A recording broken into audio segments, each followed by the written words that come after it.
Remember this guy? Remember this guy? They're both Israel propagandists, and they both got fairly humiliated recently on television interviews. But let's see which one of them gets most humiliated as they spout more propaganda for Israel in today's video. Government blocked the entry of food, medicine, fuel, and other essential supplies. My country has given more than 1.5 million tons. But again, if you want to rewrite history, please do it. Do it by yourself. So for now, there is no food or medicine. There is food, there is medicine, and there is nothing fuel. is entering from your side of the border. Food, there is fuel, the and question Israel will not everybody stop. in the world is asking: why is Israel starving the people of Gaza? But again, as you said before, genocide, starving, ethnical cleansing. My God, everything is here. I say again, nonsense, lies, and honestly, sir, the same way you accuse me, I accuse you of being an anti-Semite, anti-Israeli journalist, and this is what you are. Anti-Semite, anti-Israeli journalist. Anti-Semite and anti-Israeli, are they the same thing? If you're anti-Semitic, you'd probably be anti-Israel, wouldn't you? They're claiming to be the Jewish state. But could you be anti-Israel and not be anti-Semitic? Is he admitting that or denying that? You're an anti-Israeli journalist who comes here. If you dare to speak, because I was interviewed by so many medias, never ever, and the Google, I gave interviews to every channel you can imagine. Your questions and the way you run this interview. And you see, I listen to you because I know who I am and I'm very proud of Israel. So I'll let you continue, ask anything you want. Did you just call me an anti-Semite for asking questions based because you don't on allow... UN reports, on Amnesty reports, based on Human Rights Watch, UN experts, Israeli scholars. That's what you do right now. So now that's what you do. An anti-Semite? Yes, sir, I'm sorry. For asking questions about your war? If you accuse me... I'm asking questions, the Jewish I'm not nation, accusing no, you I'm of asking anything. you, yes, sir. What you're doing in this interview is a disgrace, sir. You're a disgrace to the profession of journalism. So Boaz Bismuth gets us up and running. Give him a mark out of 10 for how embarrassing you think that was. Is asking questions a disgrace to the profession of journalism, or is that actually what journalism is? It's David's turn now. David Mencer. Good luck, David. Military offensive into Rafa will end in a slaughter, the UN warns. Tell us, how are you going to evacuate all these people? In the same way that we've done in the past. That didn't work very well. You told people to move to what was a safe zone, then your forces would end up bombing that area. Are you going to follow the same formula? So again, I think that's a misrepresentation of this war. We're after Hamas. We've got no problem with ordinary Gazans. I won't be sharing with you our battle plans. They're being discussed right now. I'm not asking about the battle plan, Mr. Mencer. I'm asking, how are you going to evacuate 1.4 million people out of Rafah? We will do the same as we've done in other parts of this harsh military war. We move people out of harm's way. We move people out of harm's way. Move people out of harm's way? Do you think he means move them out of Gaza? Move them out permanently to make way for Israeli settlers?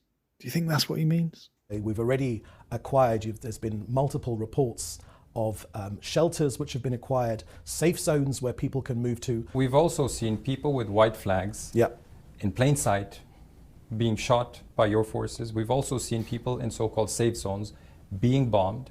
So we've seen your forces kill people on the run from your bombs as well over the past 6 months. So again, I would say to you that we feel we are the most humane army which has ever existed in living memory. We've done more to protect civilian lives. Where there have been, this is important. Let me share with you. You even shot your own hostages that came out where there have alive, waved flags, and your soldiers an extremely terrible occurrence that was. So how are people in where Gaza we have supposed to made feel mistakes? Safe? How are they where we have made mistakes, we investigate, we wait for those results, and we adjust our behavior accordingly. That's what democracies do.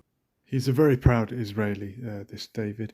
We need to look at the Hannibal Directive. I'm sure you know what the Hannibal Directive is. If you don't, do a quick search on it. That might be why Israel has killed or injured its own citizens in this operation. 1 week into the war, your army spokesperson Daniel Hagari showed the world a virtual 3D model of an alleged Hamas command and control center which stretched several stories beneath the largest medical facility in Gaza, the Al-Shifa Hospital, which you know very well of. Why haven't you shown any proof of such a command center? Again, Yama, this really line of questioning really shocks us here in Israel, because we've shown the world media, many journalists have been taken to those tunnels. We've seen those bulletproof doors. We've seen the cells. No, specifically with Shifa Hospital, what you've shown the world are abandoned tunnels and shafts and weapons your forces claim were found inside the hospital. That does not prove that Hamas had a 3-story underground command and control center under the Shifa, a claim Israel has used to justify the attacks on hospitals all over the Gaza Strip. I'm quite disappointed at this line of questioning, and it's not just from you, because we face this unreasonable burden of proof of the horrors of Hamas strategies. We've shown you tunnels. Hamas has never denied they had tunnels under Gaza. That's an open secret. But you're claiming that they had a command center under the biggest hospital in Gaza. You use that as an argument to lay that hospital in ruins, and that's why it's a question the international press has to ask you. Where is this command center under the Shifa Hospital? Asking questions is, of course, the right thing to do for any journalist. Aha, this relates back to our conversation with Boaz Bismuth. But come on, David, answer the question. But we have produced evidence of terror tunnels underneath the hospital. I apologise, Yama, if it's not enough for you. I apologise for the fact that we found RPGs in an intensive care unit. I apologise for the fact that we were fired on from the maternity ward. And I can tell you one thing, it wasn't the midwives that were firing at us. We know we've killed at least 13,000 terrorists, armed terrorists. I remind you again. How do you know that you've killed 13,000 terrorists? Because they were firing at us. So did you do a head count? Yes. So this is a verifiable fact, according to you. I don't say that we have their lists, I don't say we have their names, but we have killed 13,000 combatants. Yes, but it's just a number, Mr. Mencer. It's just a number. We have never seen any concrete proof that backs up this number. So I'm a spokesman for this government. I'm a spokesman for this government and the Israeli people. And I'll tell you right now that we have killed 13,000 terrorists. We have executed the gold standard when it comes to firing and directing our war at the terrorists and getting civilians out of harm's way. I wonder when he moved to Israel. He's clearly grown up in England, this David. He's such a well-spoken chap. You say you've set the gold standard. Your critics would say Israel is waging a genocidal war, according to UN experts. Israel finds itself in the docks in the International Criminal Court of Justice, which says there is plausible reason to believe genocide is being committed in Gaza. The EU says Israel is using starvation as a weapon against 2.2 million Gazans. It doesn't really sound like a gold standard. So let me take those apart, because there's a lot in that question which you just asked. On genocide, I would point you to the fact that a genocide was committed against my people, indiscriminate killing against my people. You know, we, the Jewish people, we recognize evil when we see it. We've been very, very clear that it's a terrible war, it's a dangerous war. We've lost 606 of our soldiers in this war, but this country is united on its war aims, and we will be successful because, you know, we don't have anywhere else to go in this country. You know, there is only one Jewish state in the entire world. This is always an interesting argument. Is the fact that Israel is the only Jewish state an excuse for anything?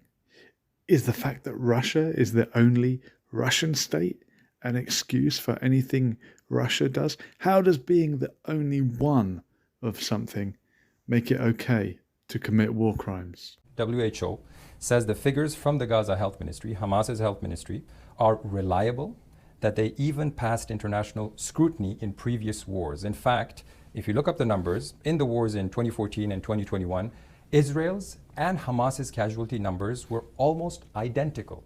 Why would suddenly they lie in this current crisis and war? The health ministry does not differentiate between a civilian combatant, which is a tragedy, we say that very, very clearly, and a terrorist. We do. We do.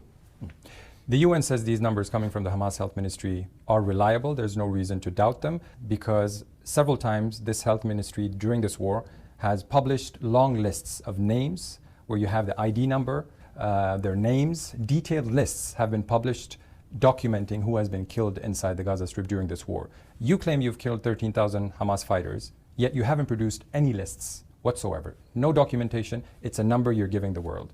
It's a number which our army has given to us in a democratic country with checks and balances, with media scrutiny, with all the Western values that Norway holds dear or should hold dear. But Mr. Mencer, I ask you again, where is the concrete proof that you've killed 13,000 fighters?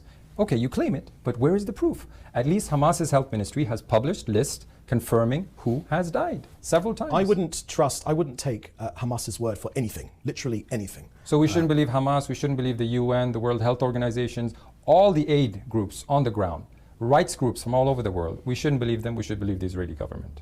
You'll excuse me if I feel extremely skeptical about almost anything which comes out of the United Nations. We are a proud member of the United Nations. Our officials express our beliefs in the United Nations, and we defend ourselves as is the right thing to do. Right. Proud member of the UN, but doesn't believe a word they say. Maybe they're anti-Semitic. I don't know. Who do you think did a better job of it? David or Boaz? Let me know in the comments.